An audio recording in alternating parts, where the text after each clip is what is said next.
Good morning, boys and girls. Here we are again, back in Amperville. Here's a map of Amperville.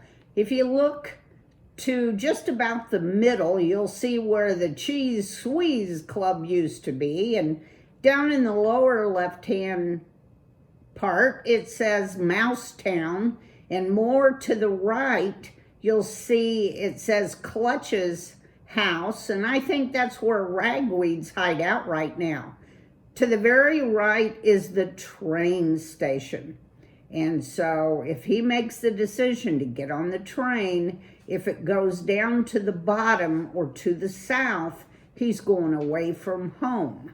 But if he gets on that train that's going to the north or to the top of the book, way up at the very top of the book, is the Dimwood Forest where he used to live when he was a little mouse.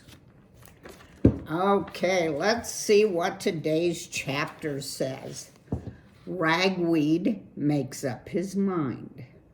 As the train whistle blew louder, Silverside continued to creep forward, drawing even nearer to the white mouse. Horrified by what was unfolding before his eyes, but not knowing what to do, Ragweed rose up on his hind legs. Silverside was too intent on the other mouse to notice him. The huge train, headlamp flashing, bells ringing, motors roaring, swept into view. Every few seconds, the whistle blew its lonely tune of mournful wandering. Ragweed could see nothing but boxcars, many of which had their doors open. The train moved slower and slower until, just as it had done when Ragweed was aboard, it lurched to a banging stop. Boarding would be easy. A deep longing came over Ragweed. He wanted to be home. He had been a fool to leave.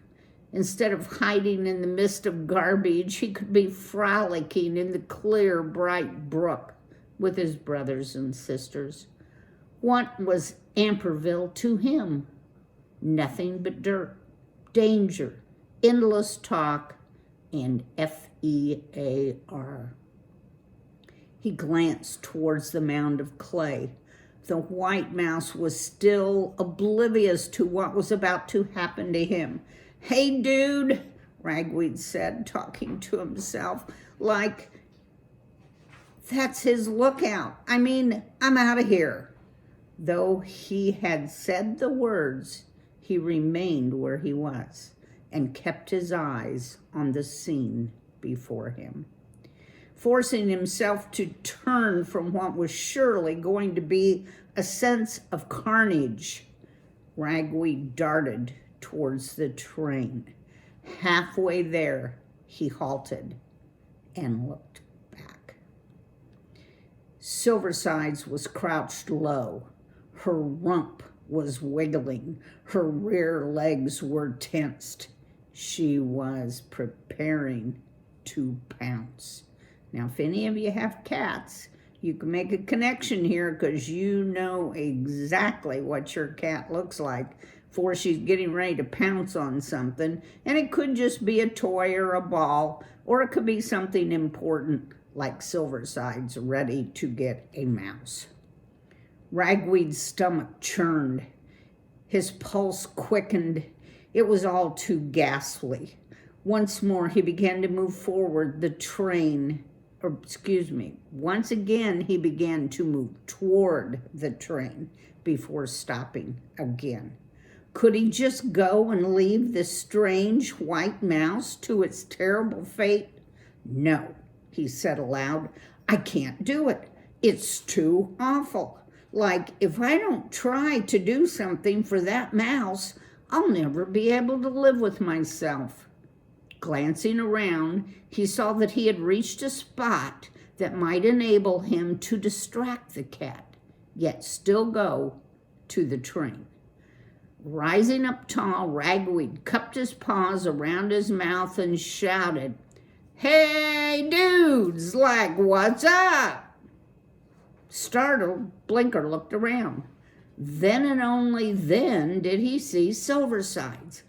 Taken by surprise, he was terrified. Silversides was equally startled by Ragweed. Her head snapped up and she looked about to see who had called. "I'm right here, dude," Ragweed taunted, stealing a nervous glance over his shoulder to make sure his path to the train remained clear. "Remember me? The one who got away from you when I first came into town? The one who, like, popped Clutch's deck into your mouth? Remember? Yeah, you can't catch me," he jeered. Silverside suddenly seemed to understand who was calling her. Abandoning her pursuit of the white mouse, she started to move toward Ragweed. "Hey, Whitey," Ragweed shouted to the mouse. "Now's your chance. Run for it." Blinker, however, was too frightened to do anything other than blink and gape. Not so Silverside. She leaped towards Ragweed. Ragweed was ready. The instant he saw the cat coming, he spun around and dashed for the train. Even as he did, there was a sudden progression of loud bangs as mechanical couplings went taut. The train began to roll away.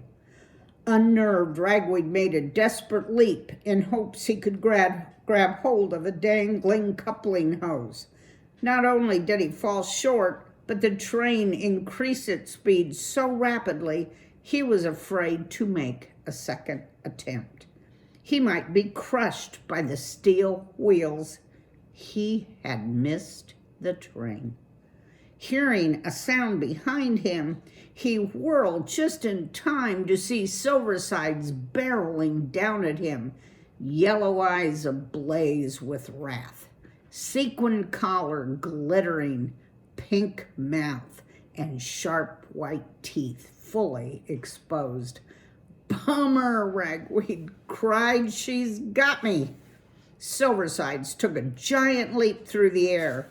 As the cat plunged down, Ragweed dove beneath her. His size, and speed enabled him to slip under the cat. But so close did they come that Ragweed felt the cat's belly fur rub along his own back. No matter. By the time Silversides landed, Ragweed not only had passed her, but was racing madly toward the white pile. When Silversides landed, she was completely confused as to where the golden mouse had gone. She looked now this way, now that. She finally glanced behind her and caught sight of Ragweed racing away. With a yowl, she spun on the spot and tore after him. Ragweed was aiming for the white mouse, Blinker, who had observed everything that had happened and was little more than numb comprehension, saw Ragweed coming. "Head for the junk pile, dude," Ragweed screamed. All that Blinker could manage was to open his eyes wide. Ragweed reached him. Without ceremony, he grabbed one of Blinker's paws and yanked, spinning the petrified mouse around. "If you want to live, mouse," Ragweed said, "hit it." The mouse, shocked into motion, scrambled after Ragweed. Coming right behind and gaining quickly was Silversides. "Faster," Ragweed cried, "faster." It took Ragweed several running leaps to reach the pile. With no hesitation, he plunged into the stinking garbage, clawing desperately beneath the surface until he sank knee-deep into the trash. Turning, he saw he was safe, but the white mouse was struggling.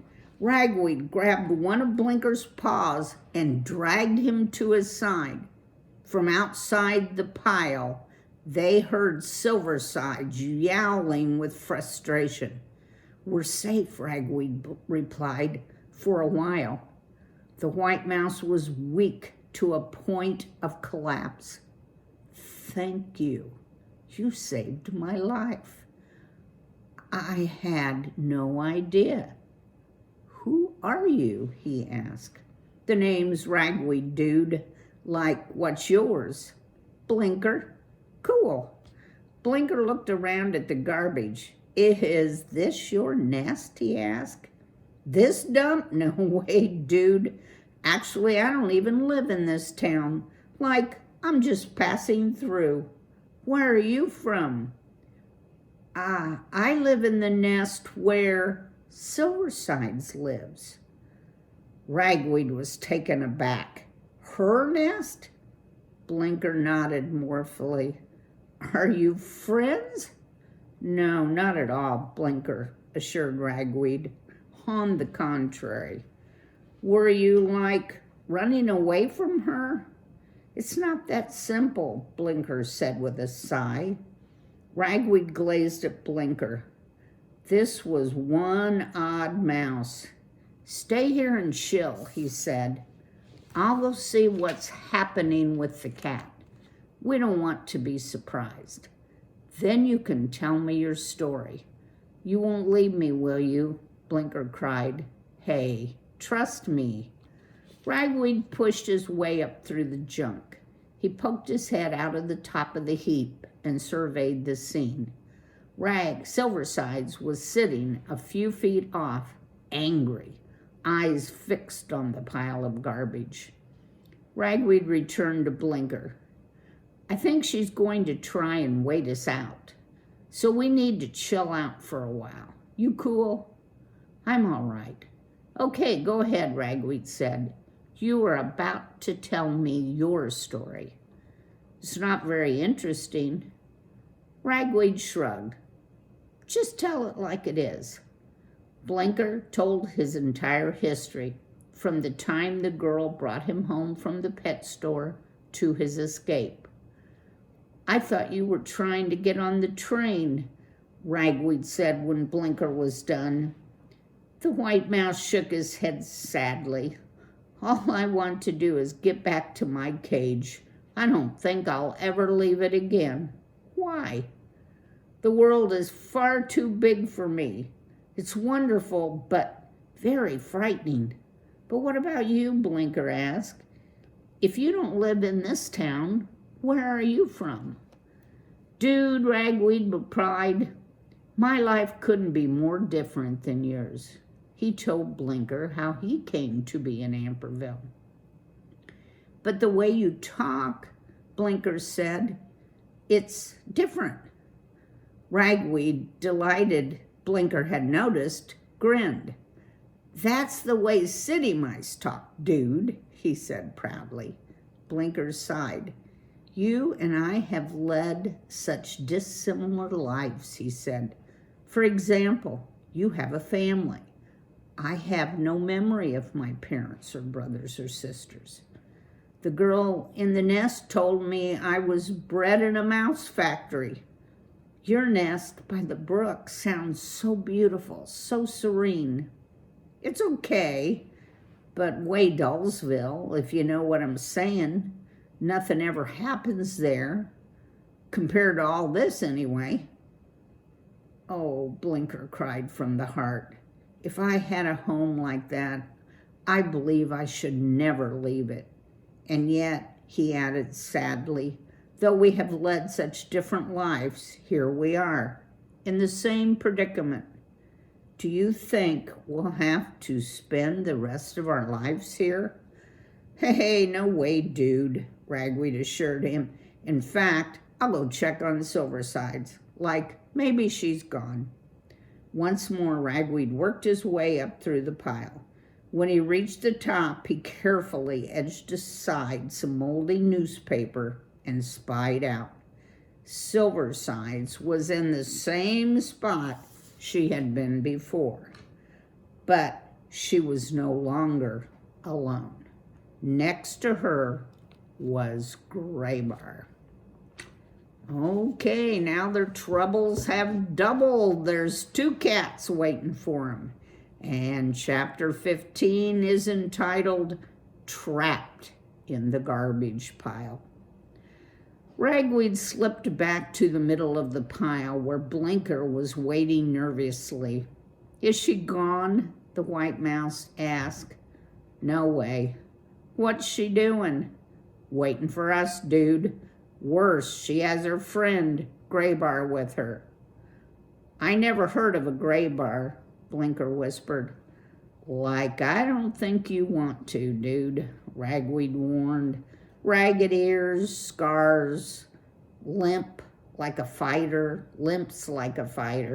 Know what I'm saying? Bad to the bone.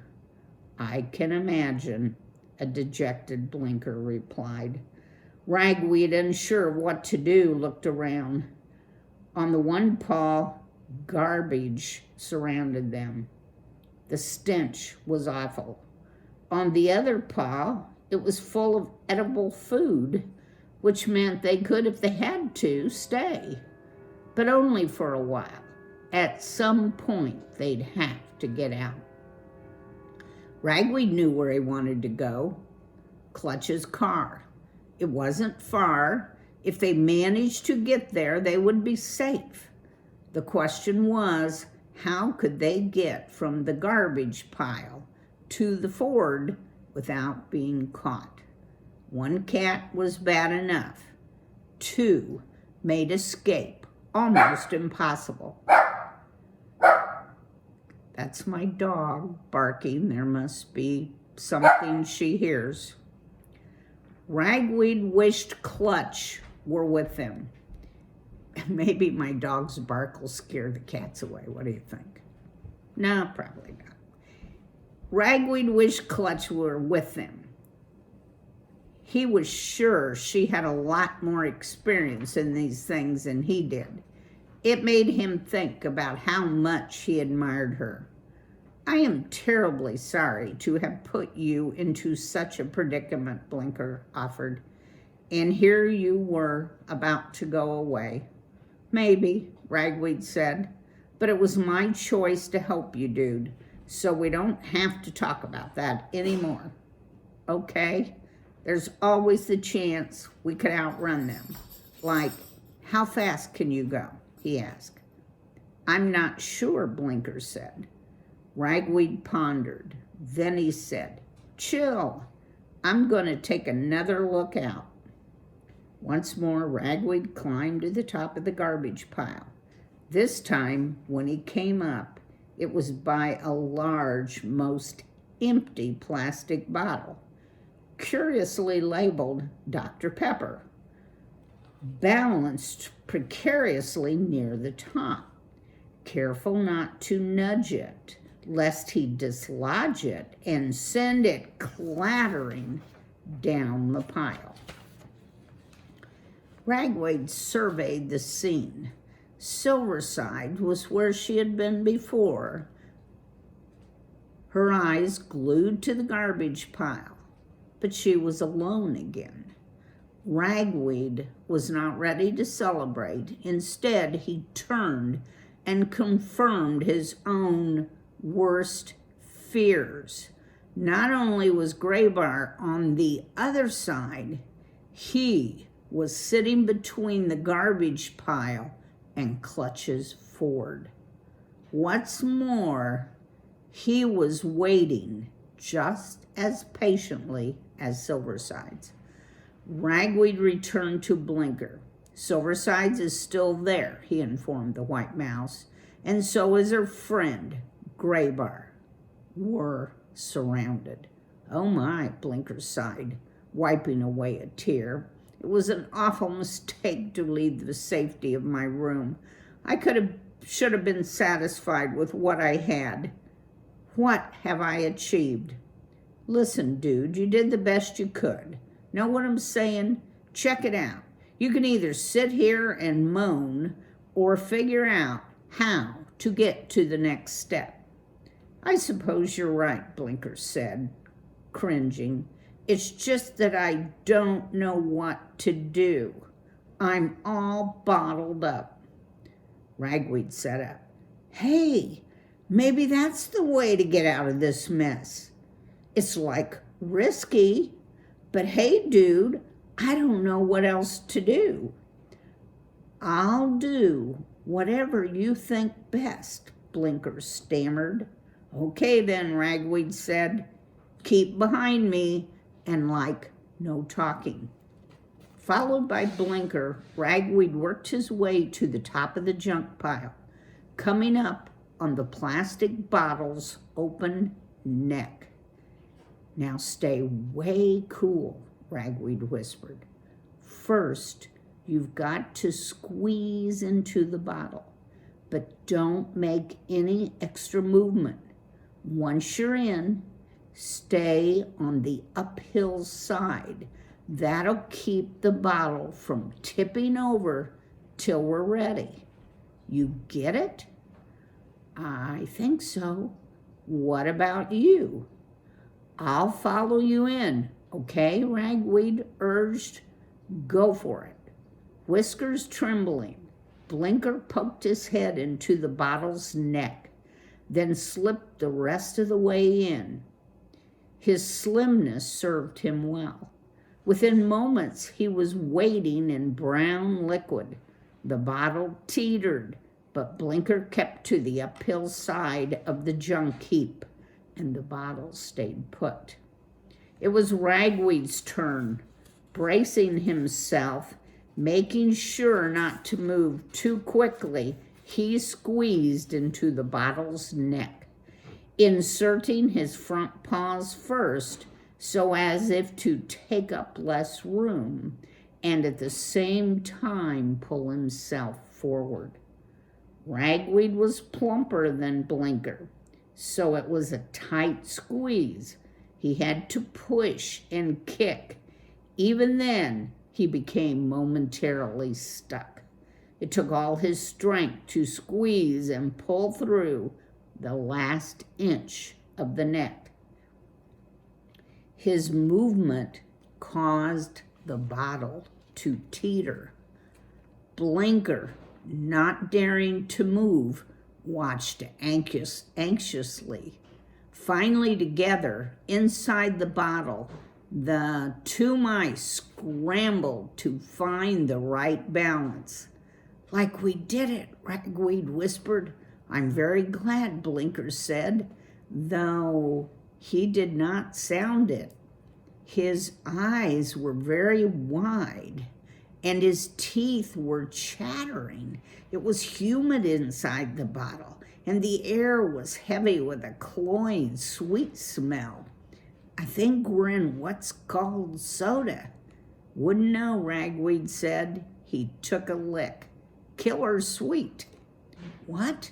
What do we do now? The white mouse asked. His voice echoed as if he were calling into an empty well. Ragweed tried to look through the sides of the bottle, but its curves distorted the view. Okay, he said, here's the way we'll do it.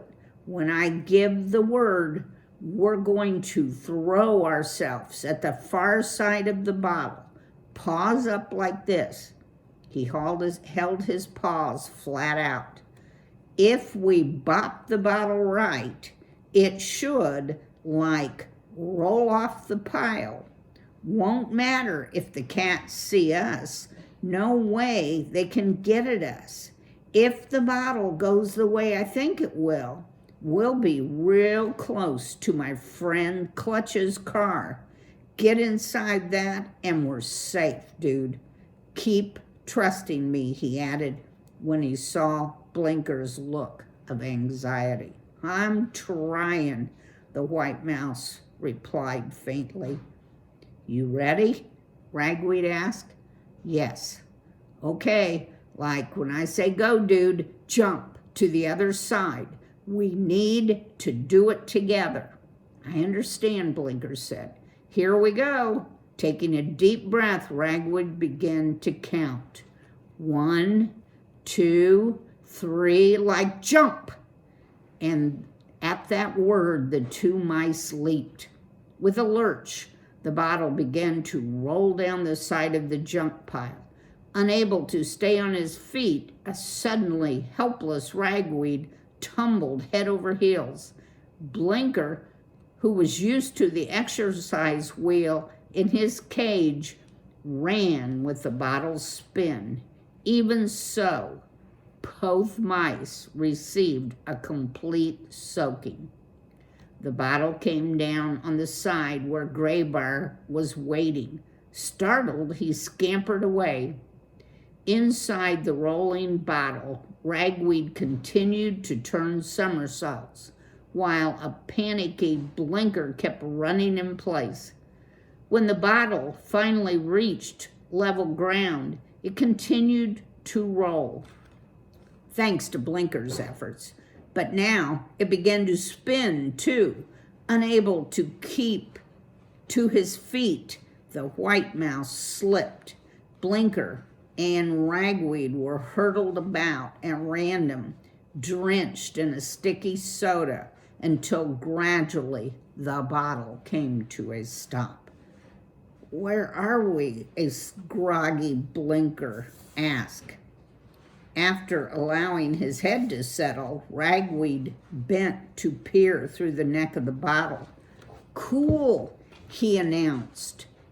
"Like, I can see the hole in Clutch's car. We're pointing right at it. It's no more than a few feet away, and no cats in size. Killer easy. Mouse, you did awesome." Here's our two mouse rolling in the bottle, and there's the hole that he peeked out of. "I did," Blinker said. "Staying on your feet and running gave us some extra energy. Tight. Where'd you learn that trick?" "I run in a wheel a lot." "A wheel?" Blinker explained how the wheel in his cage worked. "Weird. Anyway, the rest should be sweet. Let's get out of here. You first, then I'll come." "What if the cats see me?" "If it gets too bad, like, forget me. Take care of yourself. Go for Clutch's nest." "I wish I had never left my room," Blinker murmured. "You've got to keep going, dude." "I'll try," Blinker said dubiously. "Hang in there," Ragweed said by way of encouragement. "Okay," Blinker whispered. He squeezed through the bottle's neck. Once out, he turned back and called softly, "Everything is all right. They're here, but they're still watching the garbage pile." "Cool," Ragweed returned from inside the bottle. Shaking his rear legs free of brown liquid, he slipped into the neck of the bottle and wiggled forward. The moment he did, he knew he'd made a bad mistake. He forgot to stretch his front paws before him. Now they were pinned uselessly to his sides.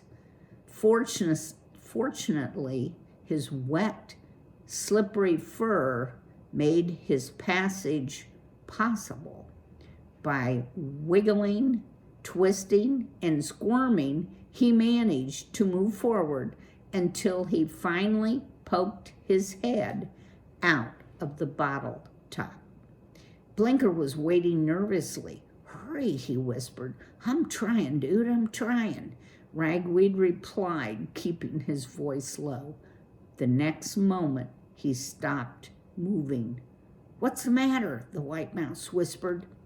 "Blinker," Ragweed said, panic edging into his voice for the first time.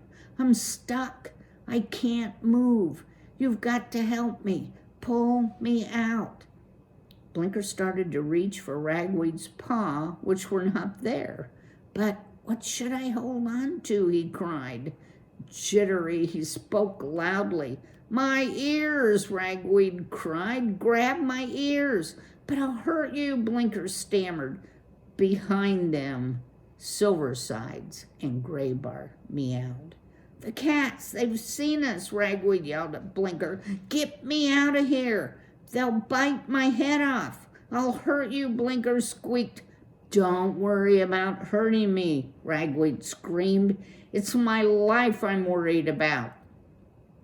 The cats were drawing closer, and here is Ragweed stuck in the bottle and Blinker trying to figure out how he's going to do this without hurting him. Blinker grasped Ragweed's ears and began to pull. Heels dug in. He leaned back and pulled again. Slowly, painfully, Ragweed began to slip out. More he shouted, though his ears were hurt awfully. With a sudden pop, Ragweed burst out of the bottle. He came out so suddenly that Blinker tumbled backwards. As for Ragweed, he flew over Blinker, landing hard but not far from Clutch's door. By this time, the cats were sprinting towards them. Ragweed leaped to his feet. Run, he shouted, and hurled himself against Clutch's entryway. It would not budge. Though he banged and banged on the wood, it remained stuck. Then he remembered what Clutch had told him, and he pounded the upper right section. The wood fell in. Ragweed followed. The second he landed, he jumped up and turned around.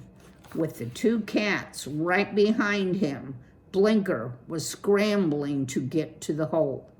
Ragweed dashed out, grabbed the white mouse by a paw, and dragged him inside, then flung the wood over the entryway, right in the cats' faces. Hey, dude, you do make an excellent entrance, said a voice behind them. Okay, we will read tomorrow and see who's already in that forward